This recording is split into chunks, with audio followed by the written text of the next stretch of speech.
What was a common in 1999 but is unusual in 2019? Printouts of MapQuest directions. Using a payphone to call somebody while you weren't at home. Smoking sections at restaurants. Bringing liquids in your carry-on luggage without any hassle. Rewinding your movies when you were done watching them. In 1999, folks would order an item from a catalog over the phone and wait 6 to 8 weeks for delivery. In 2019, folks aren't even willing to wait 6 to 8 days for delivery. I'm going to assume most kids don't have a TV schedule planned out from the time they get home from school until bedtime anymore. I knew what time what shows were on which channel for every day of the week. I'm assuming I'm not the only one who did that. Knowing someone's phone number by heart.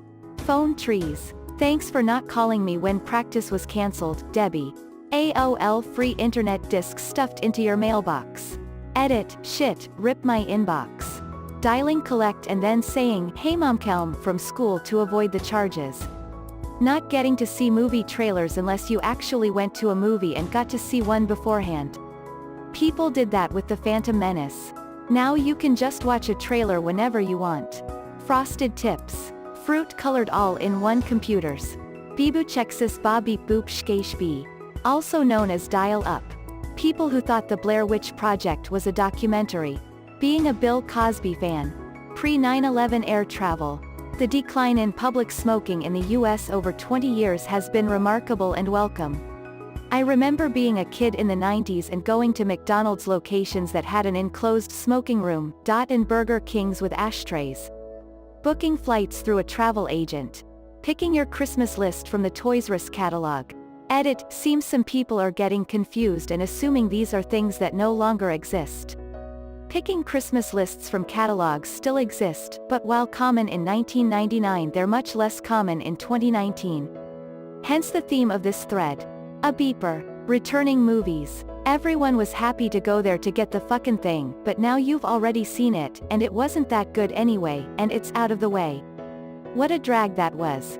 I didn't mean to include that, now it reads like Mario wrote it. The phrases, World Wide Web and Information Super Highway, I can clearly remember the variety of weird search engines before Google. Not having a cell phone as a teen or adult. General distrust towards doing things and meeting people online.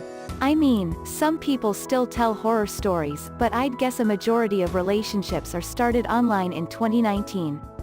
Back in 1999, meeting someone online was weird. And ordering something on the internet was unsafe. Seeing Britney Spears music videos on MTV. LAN parties. Meeting your friends, relatives at the airport gate to greet them.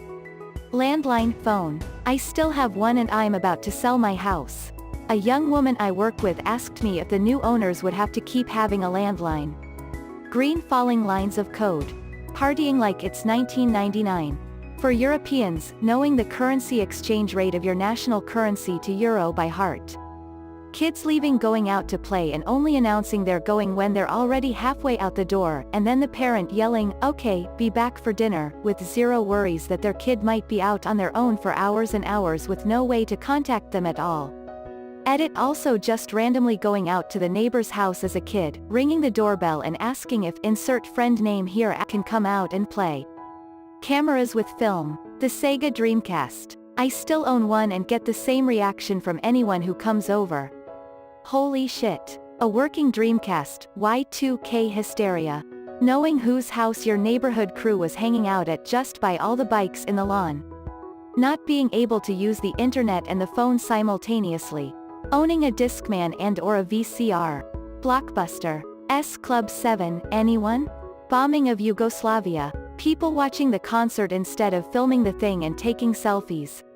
CDs in cases that strapped to the visor of your car. 6-disc CD changer standard in the dash. 69 calling pound instead of hashtag. JNCO jeans. Having a home phone. Privacy and anonymity. Finding a newspaper to read while on the toilet. Now your choices are phone or shampoo bottle. People remaining in the closet with their sexuality or other ideals, values. Dial-up internet, something roughly resembling coherent and sane political discourse. Playing on a Nintendo 64. Mini-disc players. Pantyhose. Stores had entire sections with multiple brands, and sizes and colors. Women wore them with dresses and skirts. Now stores offer a few options and most women go bare-legged. Going to a friend's house and just knocking on the door, no phone call or text beforehand. Chain wallets. Actual impeachment proceedings. Remember when lying about a blowjob was an impeachable offense? Man, how far we have come. Wachowski brothers. Me having sex. New metal. Deaths from measles. Oh wait. Having to talk to that girl you like's parent before you talk to her on the phone. Actually owning the music, movies, games you pay for. Payphones. Arguments over basic facts where no one had any way to verify who was right. What was that one move with? I guess we'll never know. 30-foot curly phone cords. Getting pissed off at people for texting you. It was because some people had like 2,000 texts a month and others had to pay like 35 cents per text, depending on cellular plans.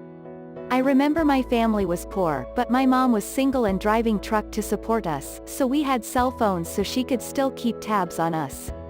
She had to meet with a girl's parents and make them pay the cell phone bill after the girl literally sent me like 400 texts in a month.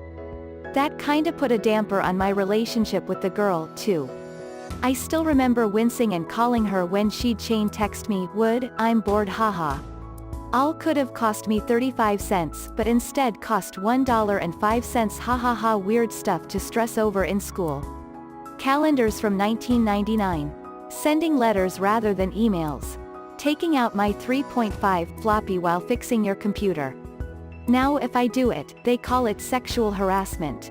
Taking pictures on a disposable camera and picking them up from a store. AOL Instant Messenger. People not eating ass. Blue screen of death. Answering machines and answering machines as plot devices in sitcoms. Music shops at the mall like Media Play, Sam Goody, Musicland, Fi, etc. Seeing my dad. Ruining someone's day by turning up at their house unannounced on a Sunday. Free nights and weekends after 7 p.m. from your mobile provider. Flip phones. Buying cheat books for video games. Holy shit. You wrote that ringtone? Kids having independence and lack of adult supervision. My neighbor just got reported to DCF because her 11-year-old apparently needs to have a guardian within 25 feet at all times. Actually owning physical copies of stuff. Buy a CD, VHS, whatever. Today we buy a license to access content we don't even have a copy of. You won't be passing your Spotify collection down to your kids or find old Steam games at a yard sale. Having to use libraries to research stuff. Planning your New Year's Millennium Party. Having to get off of the internet so somebody else could use the phone. Something tells me that there's going to be quite a few here who can't even comprehend this. Using word art to title a Word doc.